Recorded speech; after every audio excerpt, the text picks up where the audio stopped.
Olá para todo mundo que está acompanhando a nossa análise de hoje.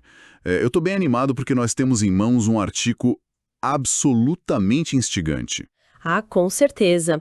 É um material denso, mas muito revelador. Sim, o texto se chama O Dilema Neuropsicológico da Verdade e foi escrito pelo pesquisador e estudante de filosofia Aldrin Parreiras Maia. E é um trabalho que realmente mexe com as nossas certezas, né? Nossa, total.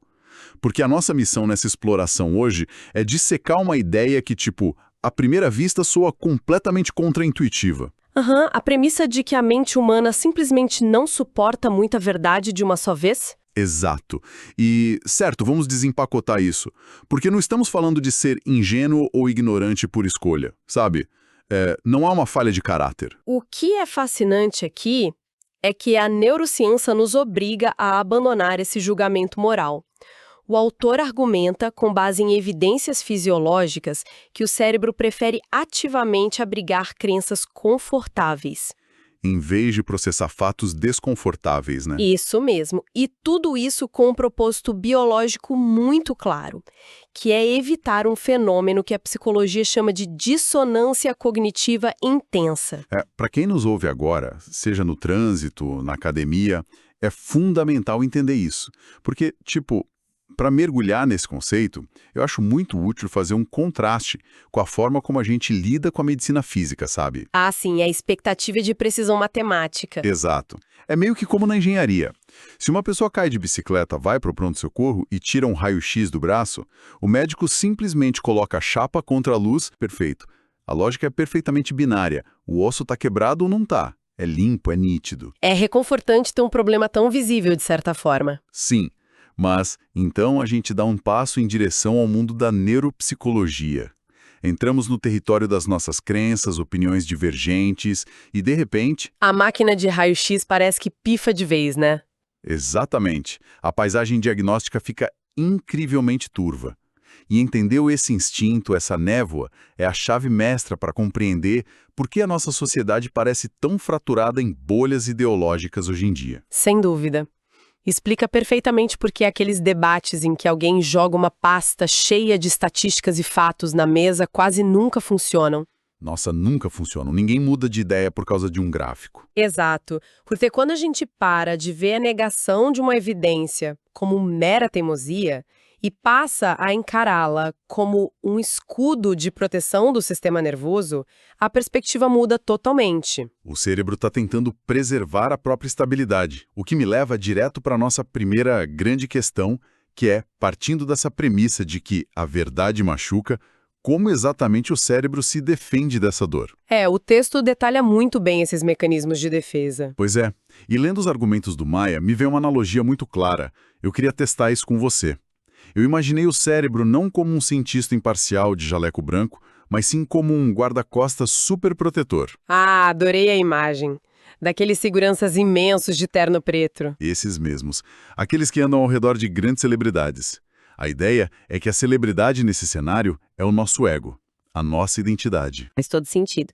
Vamos explorar como ele atua na prática. Então, se os paparazzi estão gritando notícias ruins, ou se alguém se aproxima com uma crítica que vai abalar a visão de mundo da celebridade, o guarda-costas entra em ação e empurra a ameaça para longe. Ele constrói o que o autor chama de zonas de segurança.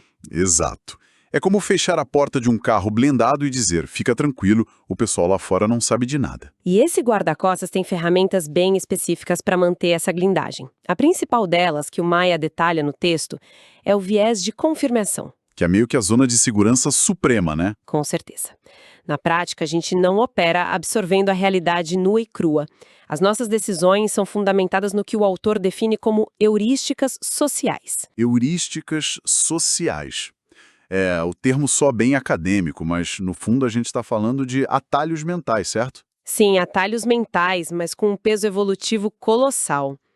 Para entender isso, a gente precisa voltar milhares de anos para as savanas. Época dos nossos ancestrais caçadores-coletores. Isso. Naquela época, ter uma percepção perfeitamente racional das verdades do universo não ajudaria um hominídeo a escapar de um leão. O que garantia a sobrevivência era a tribo. Exatamente. A coesão do grupo era questão de vida ou morte. O indivíduo que questionasse o tempo todo as crenças da tribo corria um risco real de exílio. E exílio significava morte. Olha, aqui é onde a coisa fica realmente interessante, porque isso subverte totalmente a ideia de que somos seres desenhados para pura racionalidade. A evolução nos programou para preferir a aceitação do grupo à precisão dos fatos. Nós fomos programados para concordar em vez de estarmos certos. A precisão foi sacrificada no altar da sobrevivência coletiva. Mas, assim, assumindo o papel de advogado do diabo aqui, Claro, manda ver. tudo isso soa muito lógico na teoria evolutiva. Mas como a ciência prova que o cérebro realmente reescreve a realidade presente só para evitar quebrar essa coesão? Tem como provar isso na prática? Tem sim, e é nesse ponto que o artigo traz o peso da comprovação empírica. O autor resgata um dos experimentos mais reveladores da psicologia. Ah, o estudo clássico de 1959, né? Esse mesmo. O experimento de Festinger e Carl Smith, que cunhou as bases da dissonância cognitiva. E a configuração do teste é genial. Conta um pouco de como foi isso para quem está nos ouvindo visualizar. Bom, os pesquisadores pediram a um grupo de voluntários que realizasse uma tarefa absurdamente chata num laboratório. Era só ficar girando pequenos pinos de madeira em uma placa, um 4 de volta por vez. Nossa, Durante horas. só a descrição já me deu tédio. Horas a fio. O objetivo era garantir que a experiência fosse inegavelmente frustrante e monótona. Mas o grande truque vinha depois. Quando a tarefa acabava. Isso. Os pesquisadores pediam que o voluntário fosse até a sala de espera e mentisse para o próximo participante, Mentir dizendo o quê, exatamente? dizendo que a tarefa com os pinos era super divertida, fascinante, Mentira descarada, basicamente. total.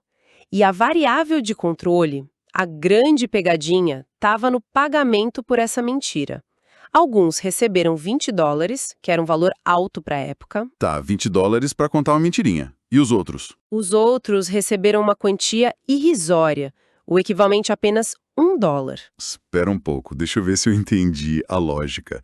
Se eles receberam um pouco para mentir, o texto diz que essas pessoas do grupo de $1 passaram a achar a tarefa divertida de verdade. Exatamente isso. Mas por quê?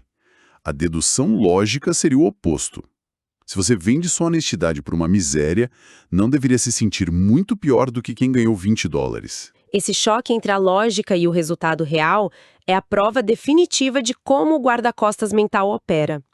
O grupo dos $20 tinha uma justificativa externa fortíssima. Tipo, eu menti, mas ganhei uma grana boa, então tá tudo certo. Isso.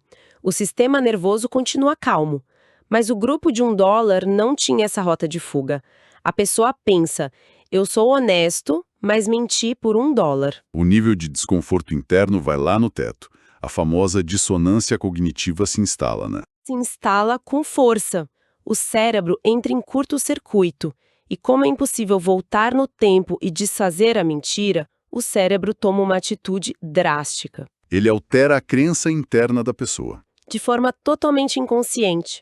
A pessoa começa a elaborar justificativas do tipo, sabe que girar aqueles pinos exigiu uma certa destreza, foi um desafio interessante. O cérebro distorce a realidade passada para que o presente volte a ser suportável. Isso é assustadoramente eficiente. É um mecanismo de sobrevivência brilhante e terrível ao mesmo tempo. E o texto também mapeia como isso transborda para o nosso dia a dia, certo? A especialista no assunto saberia me dizer quais são os sintomas claros de que o nosso guarda-costas interno entrou em ação? Maia lista 3 resultados comportamentais claríssimos para lidar com a dissonância, como se fosse um checklist. A primeira é a evitação. Evitação. Tipo fugir do problema. Isso. O indivíduo constrói muros para se isolar de qualquer estímulo ou pessoa que traga o conflito de volta. Ah, entendi. Como o famoso dedo no ouvido ou, hoje em dia, sair bloqueando todo mundo nas redes sociais que posta opiniões divergentes. Perfeito. Sair de grupos de mensagens assim que uma visão contrária aparece.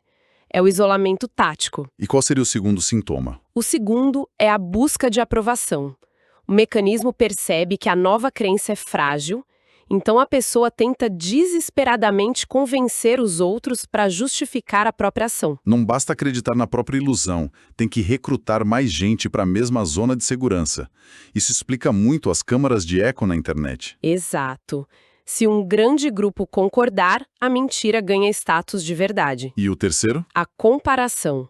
A pessoa olha para o lado e usa o comportamento alheio como justificativa. Ah, a velha desculpa do eu fiz algo errado, mas veja só o vizinho, todo mundo faz pior. A pessoa terceiriza a culpa para aliviar o peso. Terceiriza a régua moral, exatamente isso. Então, o que tudo isso significa?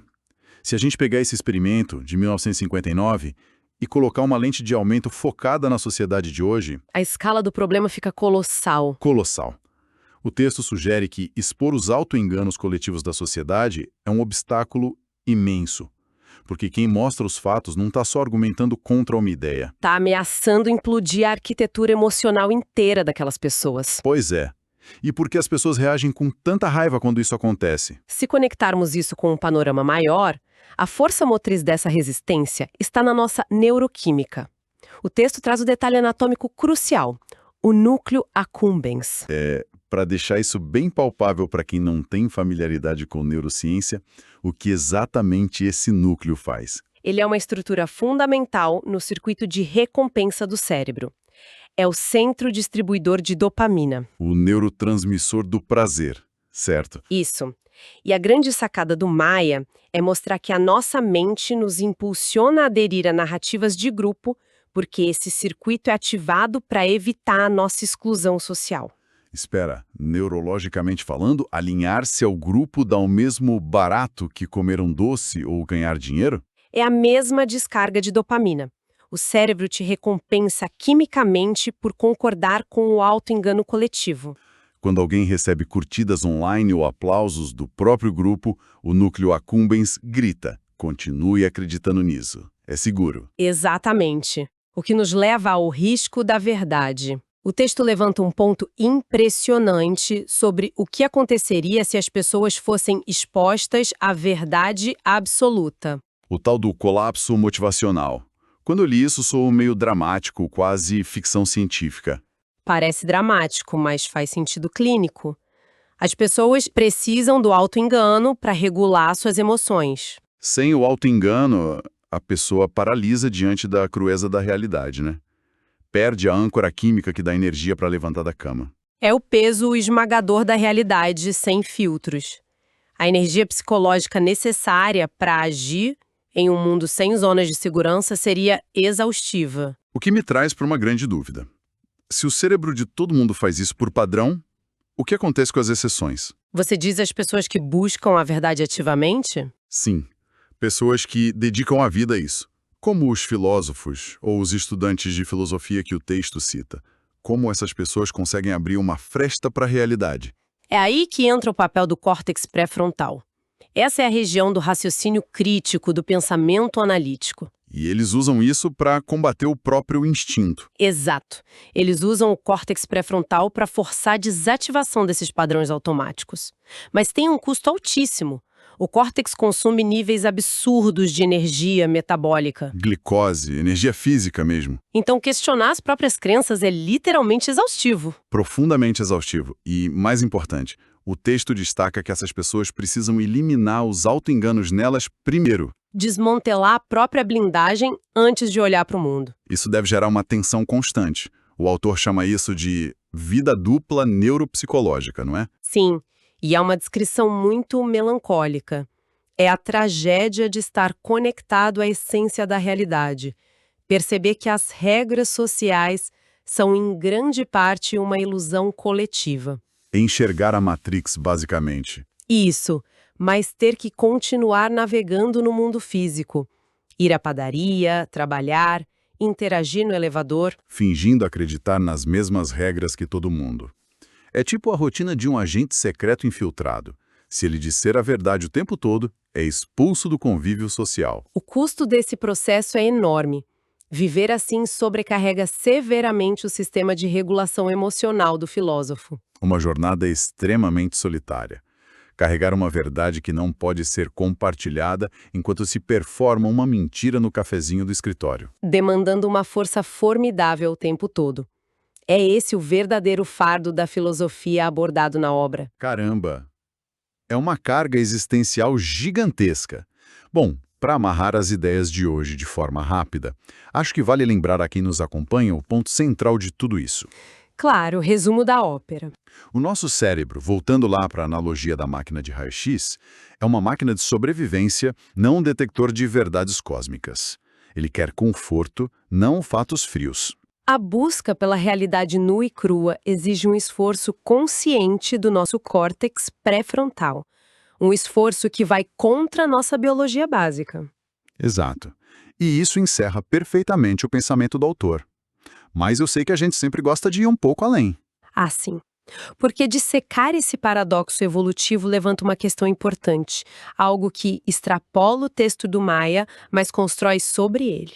Sou todo ouvidos. Qual é a provocação? Se o nosso cérebro evoluiu por milhões de anos para priorizar o conforto do autoengano sobre a frieza da verdade, justamente para garantir a nossa regulação emocional, Certo. o que acontecerá com a sanidade humana à medida que desenvolvemos inteligências artificiais capazes de nos entregar perfeitamente qualquer verdade nua e crua do universo a apenas um clique de distância? Nossa. Máquinas não têm núcleo accumbens, elas não precisam de coesão social. A questão é, o nosso sistema nervoso está preparado para a era da verdade absoluta trazida pelos algoritmos? Ou será que vamos usar essa tecnologia para criar ilusões ainda mais perfeitas? Ilusões inescapáveis. Exatamente. É um cenário para se pensar. Uau! É com esse peso que a gente encerra a nossa exploração. Um pensamento muito provocativo para deixar na mente do pessoal que acompanha a gente. Eu, como pesquisadora, sou suspeita para falar, mas adoro terminar com mais perguntas do que respostas. É o melhor jeito. Um grande abraço para todos que nos acompanharam até este momento. Continuem refletindo e questionando o guarda-costas interno de vocês. Foi um privilégio enorme explorar essas ideias hoje. Até a próxima, pessoal!